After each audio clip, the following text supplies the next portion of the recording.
plusieurs mois dans une situation extrêmement difficile, extrêmement tendue. Il y a un collectif en lutte composé de syndicats, de mouvements citoyens qui luttent contre l'obligation vaccinale et le pass sanitaire. Alors ce qu'il faut savoir, c'est qu'en Guadeloupe, il y a très peu de vaccinés, contrairement à d'autres régions françaises. Ce que révèle cette crise, c'est tout simplement que nous vivons depuis au moins la départementalisation de 1946 dans ce que j'ai appelé un grand mensonge. Le mensonge qui fait que les Guadeloupéens pensent qu'ils sont français et que les Français, que ce soit les gouvernements ou successifs ou même aussi l'actuel gouvernement, pensent que la Guadeloupe est française au même titre que l'Auvergne, que l'Alsace. Et le rapport, parce que nous vivons aujourd'hui une situation de crise qui met en jeu l'identité même des individus qui vivent sur ce territoire. Et nous voyons bien que ces individus n'apportent pas la même réponse que les autres régions françaises, ce qui veut dire que ces individus sont d'une culture particulière, sont d'une histoire particulière, et donc réagissent différemment à différents stimuli historiques, politiques, sociaux. Et tant que les Guadeloupéens eux-mêmes et le gouvernement français n'auront pas saisi cette similarité, eh bien on va continuer à se trouver dans ce jeu de théâtre où chacun joue un rôle. On demande des Guadeloupéens qui votent depuis 1946 pour la départementalisation à chaque élection, ils demandent la non-application d'une loi française. Et l'État français a beau jeu de dire, mais vous êtes français, donc on applique la loi. C'est une sorte de jeu de rôle.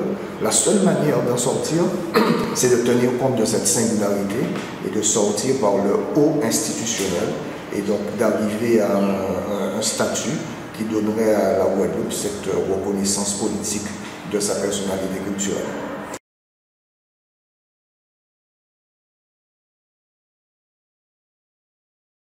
Alors, il ne faut pas que cette démarche vers l'autonomie soit imposée par Paris.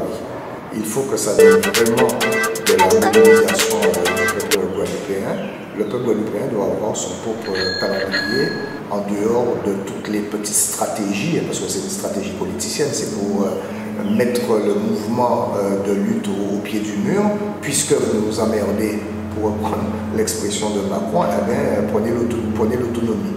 Alors que la question qui se pose, enfin en tout cas posée par le collectif en lutte, concerne bien évidemment l'application d'une loi. Par le passé, on a bien vu que certaines lois n'ont pas été appliquées telles quelles. Il a fallu, la Guadeloupe est devenue département en 1946, jusque dans les années 80-90, les lois sociales n'étaient pas appliquées telles quelles. Donc il y a possibilité, même dans le cadre départemental, d'avoir des dérogations. Ça a été aussi le cas du chlordécone. Le chlordécone interdit depuis les années 70 en France. Eh bien, on a continué à l'utiliser en Guadeloupe, ce qui fait qu'aujourd'hui, nous avons une explosion de cancers, en particulier des cancers de la prostate. Et récemment, le chlordécone, le cancer lié au chlordécone a été reconnu comme maladie professionnelle.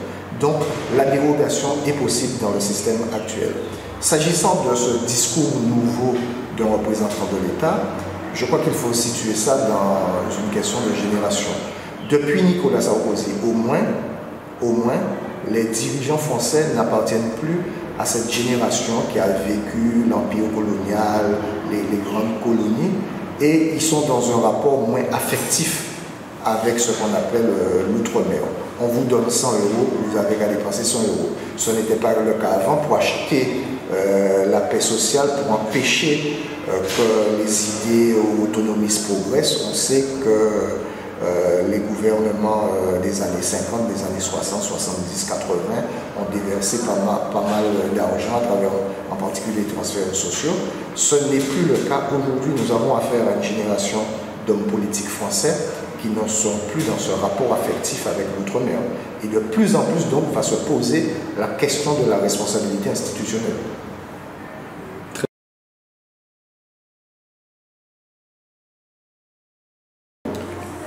Le très bon score historique que nous avons fait aux élections régionales est le signe qu'il y a en Guadeloupe, petit à petit, un mouvement qui se dirige vers plus de responsabilités, que les électeurs ont en fait reconnu dans notre liste l'expression de ce sentiment identitaire qu'on voit. Il suffit de se promener en Guadeloupe, en dehors, si on ne reste pas dans les hôtels, on voit bien que la Guadeloupe est une terre différente que Paris, par exemple. Et donc les électeurs ont trouvé dans notre liste une expression politique de cette identité guadeloupéenne, ce qui explique notre succès. C'est très positif. Notre mouvement a été créé il y a seulement une année. Nous avons fait ce très beau score et nous espérons vraiment, si les choses se poursuivent, puisque de toute façon, les intérêts guadeloupéens, que ce soit les intérêts économiques, socio-culturels, vont entrer en conflit, en contradiction avec les intérêts de la France. Et donc, de plus en plus, on va avoir cette demande de domiciliation du pouvoir ici en Guadeloupe. Parce qu'en fait, on ne pas les zones des grands politiques. Et d'entrée, on a posé une affirmation qui fondamentalement, il faut mettre la poésie au cœur de notre engagement politique.